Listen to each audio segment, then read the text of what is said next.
Hey everybody, welcome to the Weight Loss by Pete podcast. This is Pete Weintraub, permanent weight loss specialist. And if you want to know the truth about being fat, unfortunately, sometimes we have to look in the mirror. I'll get to that in just a second, but just so you guys know, this is the Weight Loss by Pete podcast, and this is being simulcast live on YouTube, and you can download my podcast on iTunes, SoundCloud, and Stitcher. If you like what you hear today and you want to learn more, I'm going to try and do one of these every single day during the week, so you can check out my podcast channel, my YouTube channel. We'll go from there, all right? So the truth about being fat. Now, unfortunately, we live in a society where we're taught this constant state of victimhood, that we should blame someone or something else for all of our troubles. So I sent out a message earlier to my email list and onto my social media channels, and basically we've all used these excuses, right? So we don't make enough money from our jobs. It's the government's fault, right? They tax us too much.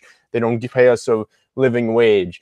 Somebody broke up with us, and then we just say, they weren't worth our time anyway. Not a big deal. It's not our fault. It's theirs. If you're a big sports fan, and then there's a big call that goes against your team in the big game, that call ruined the game, even though the team had plenty of other opportunities to put the game away before that situation happened where that call, bad or not, was made. So we tend to like to deflect the blame off of ourselves. But the truth of the matter is that it is our own individual thought, not our own individual thought. It is our own individual fault. Excuse me.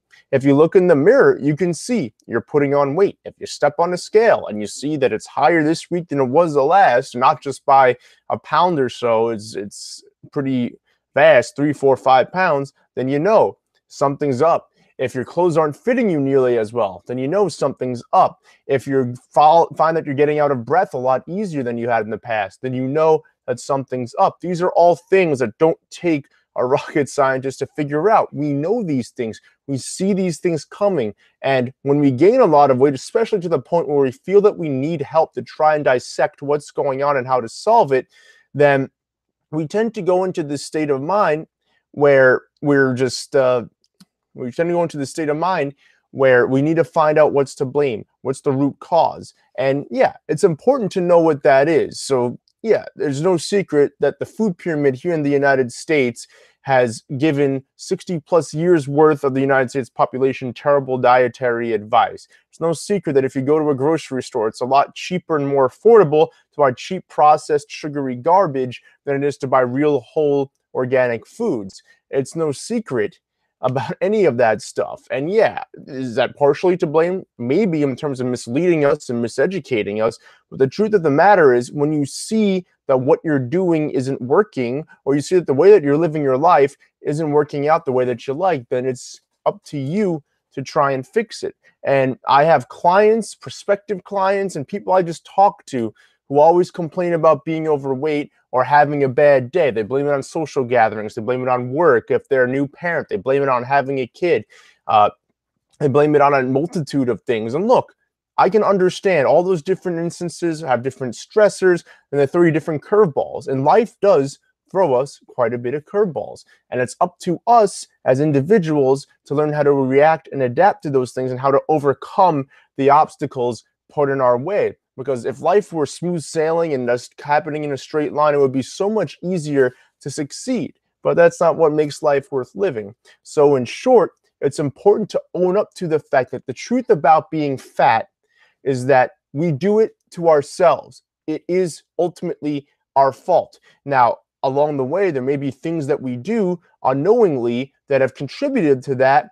But like I said, if you can look in the mirror, if you can feel how your clothes are fitting you, if you can feel yourself jiggling more, if you can feel that you're getting out of breath a lot easier than you had in the past, then something's up. And something that you're doing or not doing is causing you to gain weight and to get into worse health. So it's up to you as an individual to figure out what you're doing wrong and how to correct it. And most of us have a decent understanding as to how to do that. If you want more of an understanding, then I have a free report. It details the 5 strategies that I personally used to lose 100 pounds and keep them off. And these are the same 5 strategies that I teach my permanent weight loss clients, and they're the basis to losing weight in a healthy, sustainable, and permanent way. So if you're watching this live on YouTube, there's a card above where you can just click on the video. It'll take you to learn a little bit more about it. If you're just ready, go to the link in the description below and you can download the report. Again, it's free of charge and it goes over the 5 strategies that I personally use to lose 100 pounds and keep them off. But if you're not going to take responsibility, if you're going to continue to deflect blame onto others and to different situations in your life, then I'm sorry, you're never going to see sustainable results. One of the pivotal moments on my personal 100-pound weight loss journey was that I had to look myself in the mirror and I realized, and it wasn't just with weight. I mean, that was obviously the most pertinent thing at that point. That was my main goal in mind. But it's in a lot of things, and I still struggle with this to this day, especially when this stuff has been programmed into you. And I'm turning 30 this year. So 3 decades worth of bad habits and bad thought processes is sometimes hard to overcome. Sometimes it doesn't just happen overnight. I'll catch myself sometimes blaming someone else or something else for my failures, when in actuality, it's my fault for a lot of the things that happen. And even when life does throw me curveballs, it's still important and inherent to stay on my discipline, to say no when junk food and poor alcoholic beverage choices and things of that nature are presented. So the same has to be said for you. And one thing also that I learned on my journey and that I needed towards reaching my goal is to learn how to say no. Because let's face it, if you're in a social situation where the fare is not really all that great, or the beverages are not of the best variety, or you're at work, you're working late, there aren't a lot of healthy options open, guess what? You can plan ahead of time for that. Even if you have something unexpected happen, you're at work longer than you are, you can bring healthy snacks and meals with you. Most offices, most places of work have refrigerators and microwaves and things you can use to cool and preserve or heat up different types of food options. There are a million ways around it if you just kind of learn what can happen and pop up in your life and you plan ahead of that. Another thing that I like to do is when I drive around to my clients locally here on Long Island, and what I like to do is I always have either a snack like a Quest bar even, which isn't the best variety, but it's something. I'll have a fruit, maybe like an apple in the car. And I often have in the glove box a box of organic raw nuts. And right now I have Brazil nuts in the car, but sometimes it's cashews, sometimes it's almonds, sometimes it's walnuts. And it varies based upon what I'm feeling at that particular moment in time. But I always have healthy snacks on me so that if I'm ever out in the field longer, if I'm away from home longer than I anticipated, if I have to go longer than I expected in between my meals, then I have a healthy choice to turn to. So I'm not tempted to stop at a Dunkin' Donuts or to stop at a fast food joint and order something crappy that's not going to be conducive to me staying on my discipline. So I hope you guys found this helpful, and I hope you're able to look yourself in the mirror. And it's a tough conversation to have.